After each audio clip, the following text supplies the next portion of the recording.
This is Andy Purewal for Boxing Social in association with Betfred, and I'm delighted to be joined by Jack Cullen over Zoom. Jack, first and foremost, how are you doing?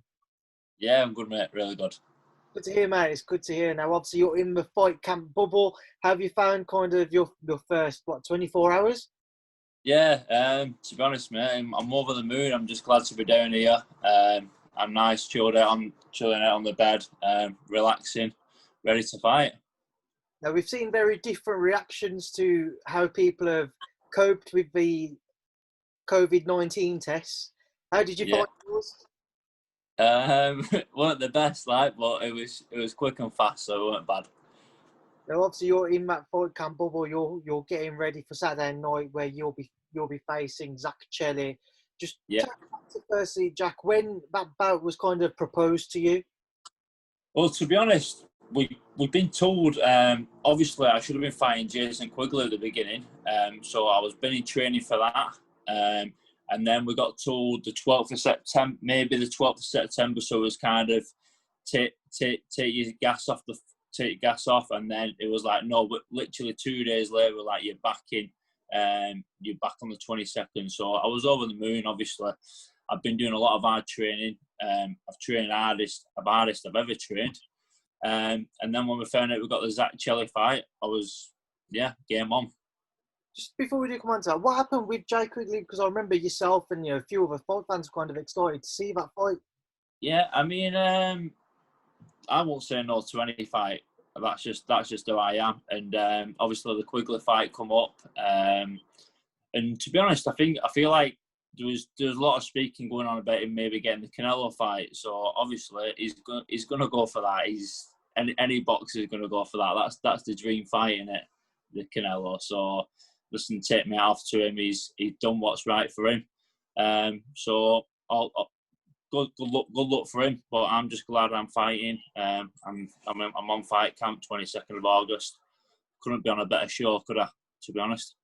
I was going to say, I remember after your defeat to Felix Cash, you was gutted, and then you was given another opportunity by Eddie on the Manchester show, and you was there, and you were saying you wanted to make the most of it, you wanted to prove you deserved to be on these types of shows. With that comes with more pressure naturally. Do you feel more pressure going into these fight camps? Obviously well received so far.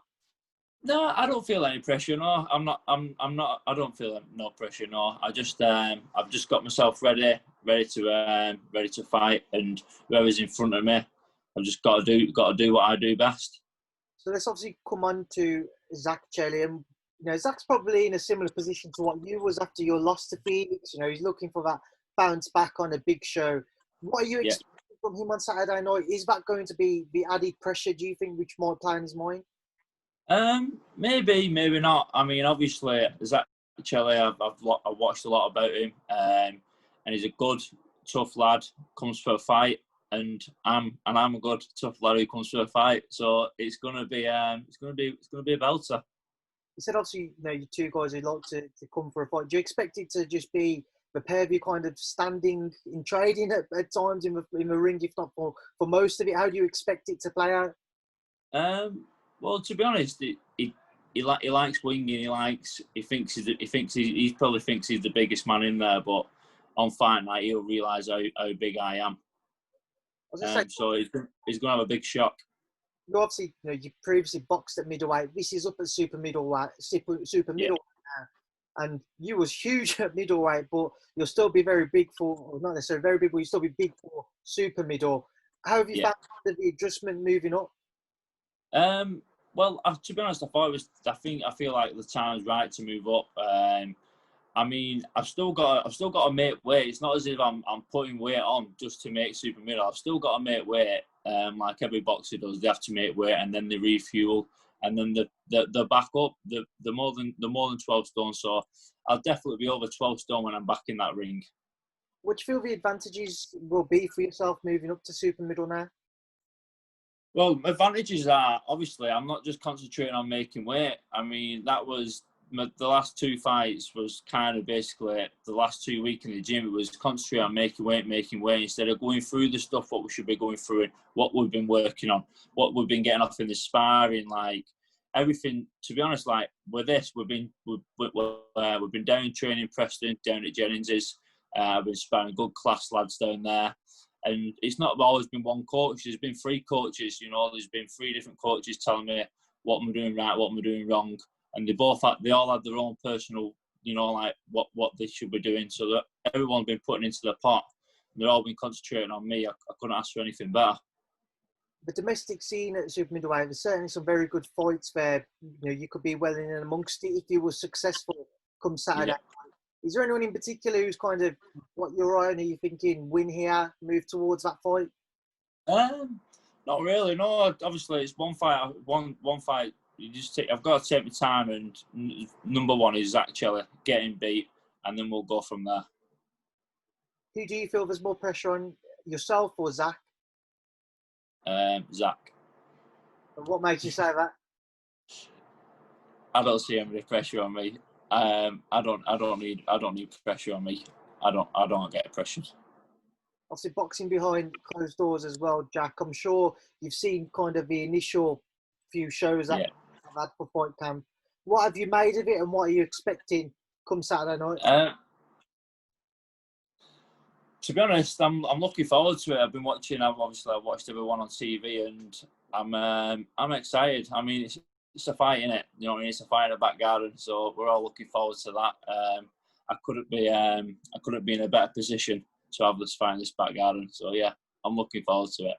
How big would a win be for your career? Oh, it's gonna be. I need to win. The way where I want to see myself going in my life, I've got to win this fight. What are your ambitions with boxing, Jack? I've never actually asked you that question. You know, where do you think boxing can take you? Hopefully to the top. I'm hoping. I want a nice steady life of being a boxer. So definitely the British, European, and then we'll go from there. We'll just see. Jack, just to get your thoughts as well on that headline fight, Dillian Whyte versus Alexander Povetkin. What are your thoughts on it? It's a brilliant fight. I feel like Dillian Whyte's going to end up knocking him out. And then you've also got the rematch beneath that between Katie Taylor and Delphine Pursuit. They had a brilliant fight in New York just over a year ago now. What should you expect to see from that one? Well, they're both tough, aren't they? So they're both going to be they're tougher than the men. they both like a fight, so it's going to be a really good fight. That I'm just glad that I'm going to be able to watch it live. I'm over the moon. Jack, before you go, a final message to Zack. What would you like to say to him? Get ready.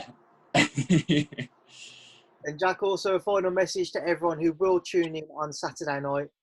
Yeah, there'll be a lot of people tuning in, and I wish you was all here, but don't worry, I know that you're going to be on the TVs watching, and I'll do you all proud. Jack, it's been a pleasure to catch up with you. Enjoy the rest of the evening, and I will speak to you soon. Thank you for speaking to Boxing. Cheers, mate. Thank you, pal.